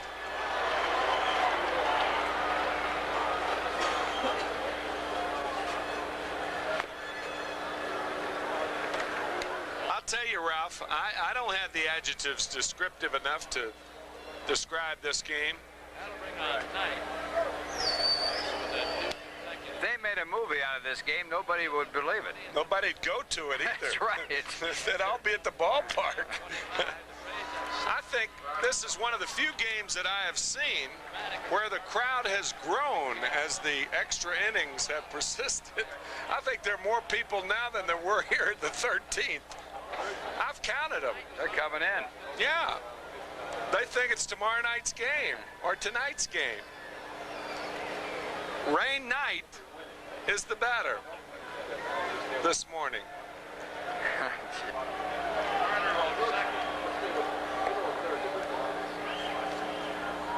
And when Ray first batted, his name was Ray Day, and now it's Ray Knight. Ball hit well to right center. Washington over. Can't get to it. Carter's going to score. Staub is into third base. Mets lead it 12-11. The 26th hit of the game for the Mets. Well, Rusty Staub unable to score on that long drive because they had no one to pinch run. Ray Knight is more or less off the hook now. He had left 10 men on base. 3 times he batted with the bases loaded and did not get a runner in. But right here he drives in what is a go-ahead run at this point in the ball game. So Ray Knight picking up 3 hits in his last 4 at-bats and putting the Mets on top once again. They lead by a score of 12-11. And Howard Johnson will be walked intentionally.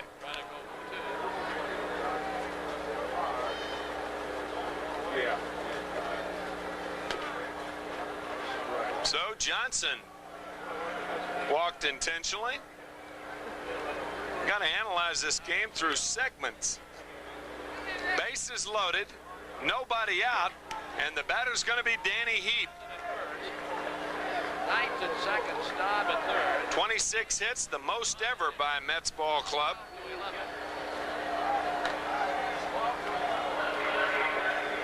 Now Danny Heap. Only one out. I say no outs. That's excusable, isn't it? Anything is excusable now. Infield and double play depth. Fastball is up and away to Heap.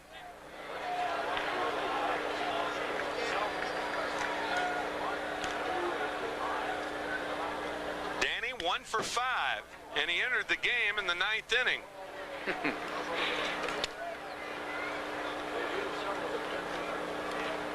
Three on and one out. Raise a double play net. We have been on the air for 8 hours. And the 1-1.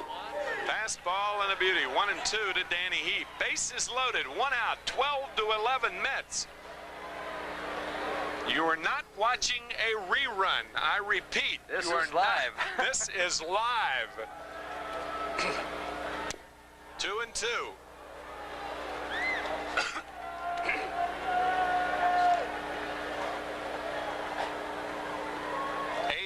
Of course, being 1/3 of a day. So we put our 8 hours in today, right? It's your normal 8 to 5 job. Line base hit. Staub scores. Knight's gonna try to score. The throw. Save. Now here comes Johnson. Save. Mets lead by 4, 15-11. You gotta love it. 2 RBIs for Danny Heap. He stands at second, and he just cleared the bases. And who's the first one up out of the dugout to greet him? Gary Carter. There it is again in the replay. Line shot in the right field. Staub scores easily.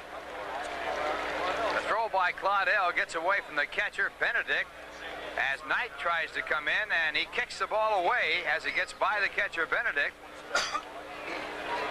And that will allow the next runner to score.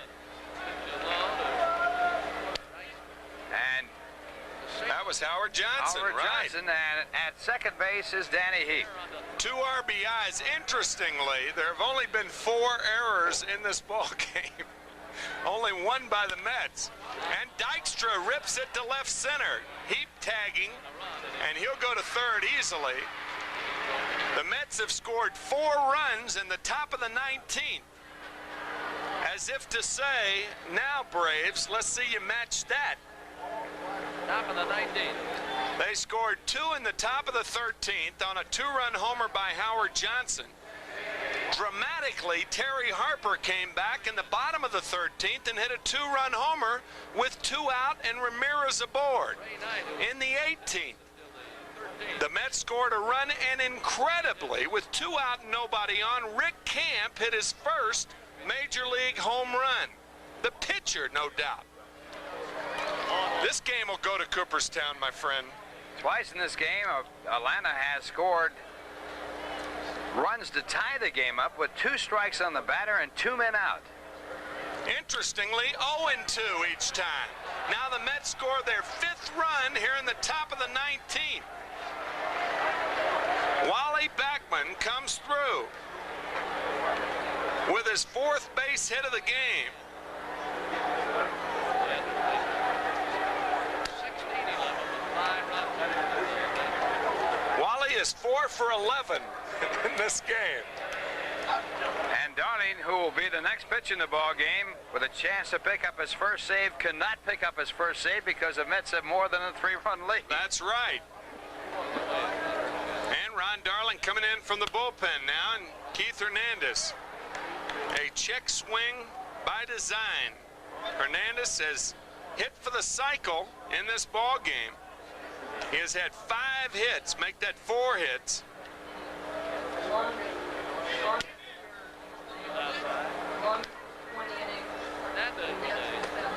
Our cab waiting in front of the It's now $946.52. ground ball to second base. Hernandez is out of there. The Mets score 5 runs and a number of hits here in the top of the 19th. And they lead 16-11 after 18 and a half. While other... You're watching 10 amazing games on MSG Network. Well, the new pitcher for the New York Mets, and he is new. He's not only new in this game, he's new in this spot. Ron Darling. Ron Darling has appeared in a total of 38 games before this season, and he has not had an appearance as a relief pitcher since coming into the major leagues. First relief appearance ever for Ron Darling. He started 17 times this year, so it took him 55 games to get into a relief appearance. And Ron and the Mets hoping this will be a short inning, because Ron is the starting pitcher on Sunday. Okay, now who will he be facing? Paul Zuvella, Claudel Washington, and Rafael Ramirez. 16-11, and we repeat, half in jest, all in earnest, that this game is not a replay or a rerun.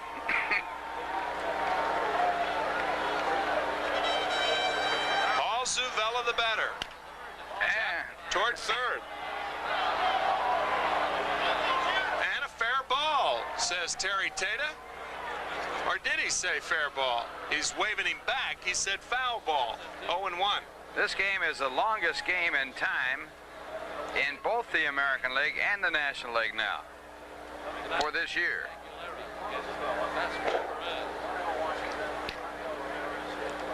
The time, as you know, 3:42 New York time and Atlanta time, Eastern time.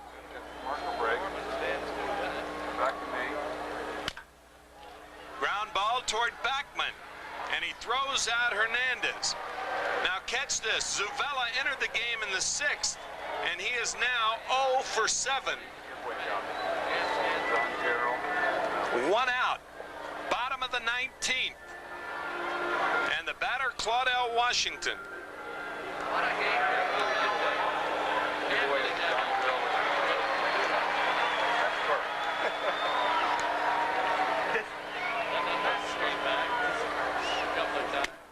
Oh, 1-0.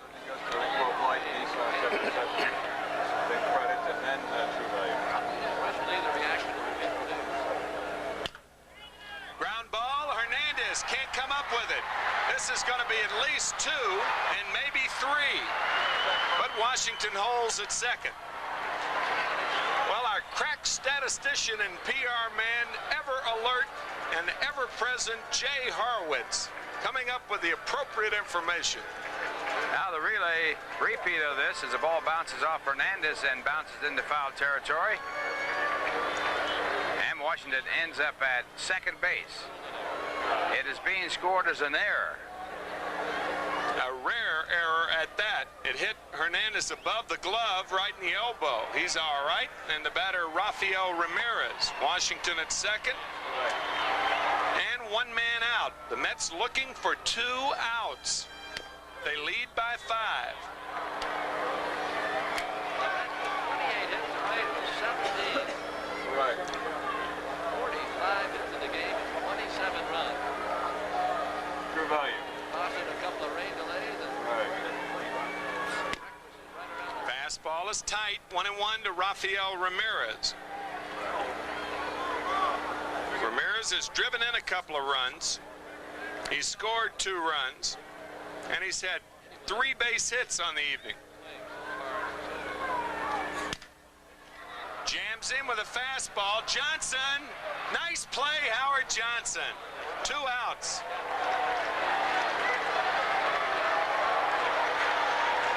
As King Richard would say, my kingdom for an out.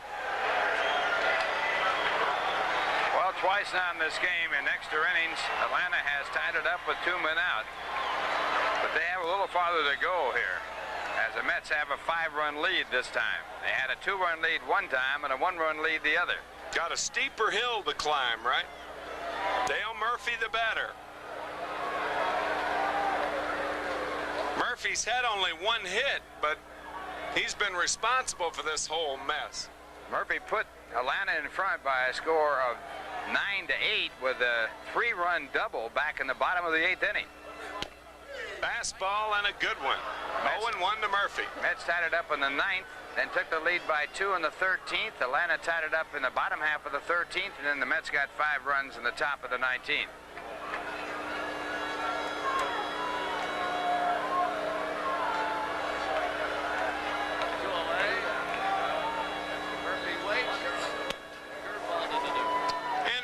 To Dale Murphy. Well, as Steve Zabriskie said earlier, Rusty Staub tried to get grits last night at the hotel, and the gentleman said that they would be in at 3:30. Well, they've been at the hotel for 16 minutes as we talk. So luckily, Ralph will be able to have breakfast and a big bowl of grits for you when we get back. Just what I'm looking forward to. 2-1 to Murphy. Nothing like a bowl of grits after a 19-inning game. Oh, me.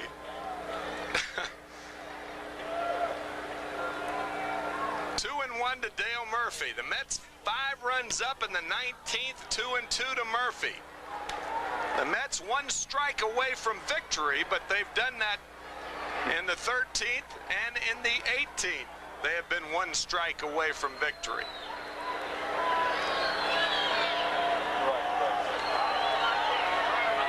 You love a cassette of this game. 14 pitchers used in this game.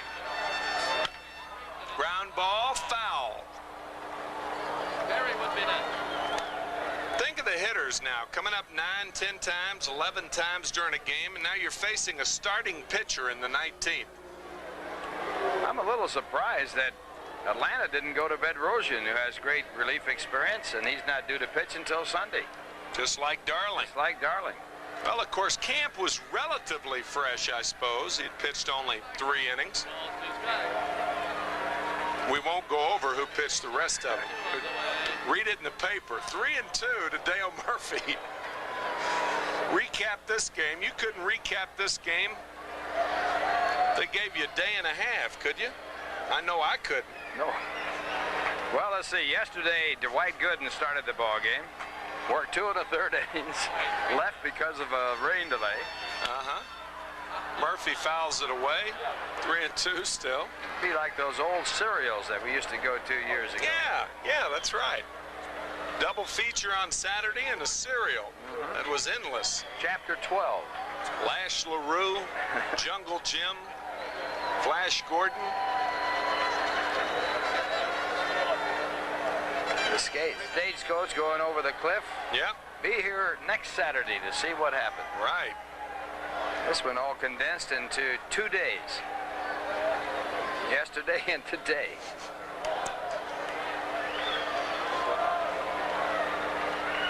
To 4. Who are you going to get in the postgame show?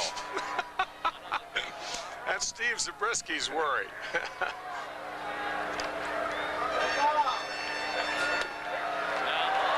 And Ron Darling walks Dale Murphy. So the batter will be Gerald Perry. The interesting thing about this inning is if Perry gets on and Harper gets on, Rick Camp will have another chance for stardom. He is the in-the-hold hitter. He could end up hitting a grand salami to tie it up.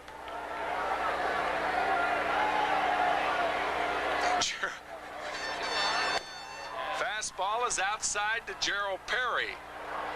I was only kidding, of course. 1-0 to Perry. Mets lead by 5. 16 to 11. 1-1.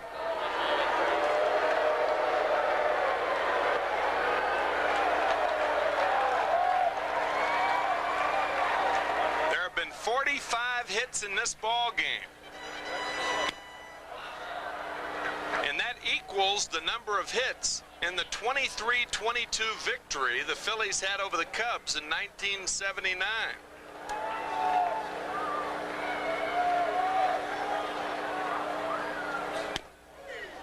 Two and two to Perry.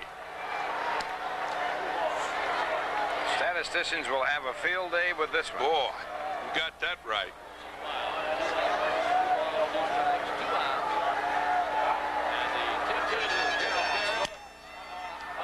Perry, refusing to dive, fouls it back.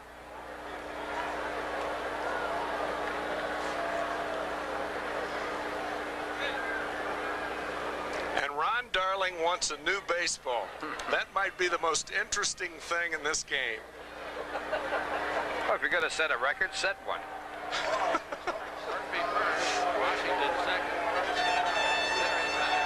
Be interesting to see Carter go out now and change the signs with a runner on second. Fly ball, left field, and of course a foul ball and out of play.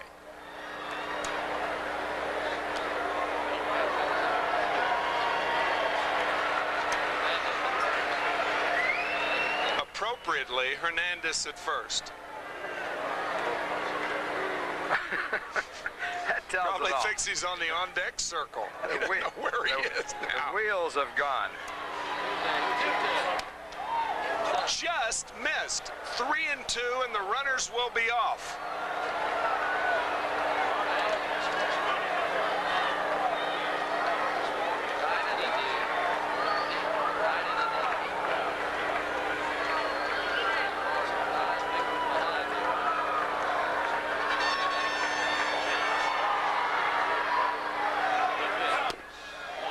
Fastball is low, and Gerald Perry is on. The second walk issued by Darling. And the bases are loaded, 2 out. And the tying run coming up to the on-deck circle in the person of Rick Camp, the devastating home run hitter, who hit his first Major League home run to tie it in the bottom of the 18th. Terry Harper, the batter.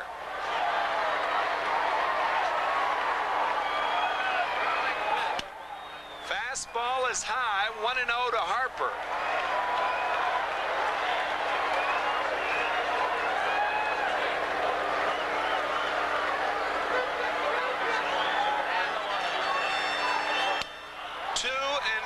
To Terry Harper. I don't believe what I'm seeing. No, I don't either, nor have I for the last 8 hours.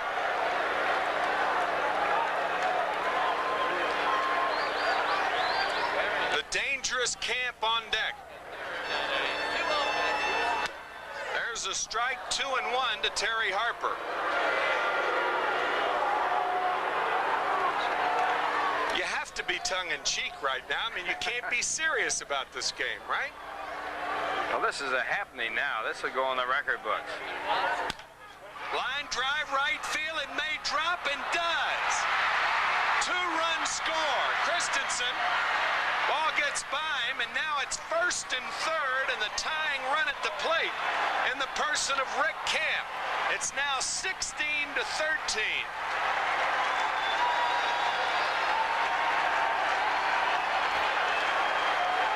Hernandez comically handing the ball to Darling. Well, here it is again. It drops in front of Christensen. He can't pick it up, but no harm done. Harper holds at first base, and the runner on third base also holds. So 2 runs are in, and as Tim pointed out, on the base hit by Harper, it puts the tying run at the plate in the form of Camp. You know, I would imagine that this is the first time a pitcher has batted in extra innings 2 times. Ever. 0-1. Well, not necessarily. necessarily so, because you go back to pitchers like Wes Farrell and Red Ruffing, who were outstanding hitters. But they were starting pitchers. They were starting pitchers. They could have done it, say, in the 10th and 12th inning or something like that. Okay. Because they did pitch longer games in those days. And just a thought. I mean, it's a good guess. It doesn't necessarily have to be right at this hour. 0-2 to Kemp. Gosh, how many things go through your mind in a game like this? I know with me, it's a melange. 1-2 to Rick Camp. Those 2 runs that scored will be unearned because of the error. Swing and a miss. Rick Camp strikes out. And this ball game is over. And you will see on your screen the tired jubilation of the fans who've enjoyed it. They're happy they were here. And in a couple of days after we rest, Mr. Kiner, I'll be happy we were here. The final score, 16 to 13. The line score, 16, 28, and 2 for the Mets.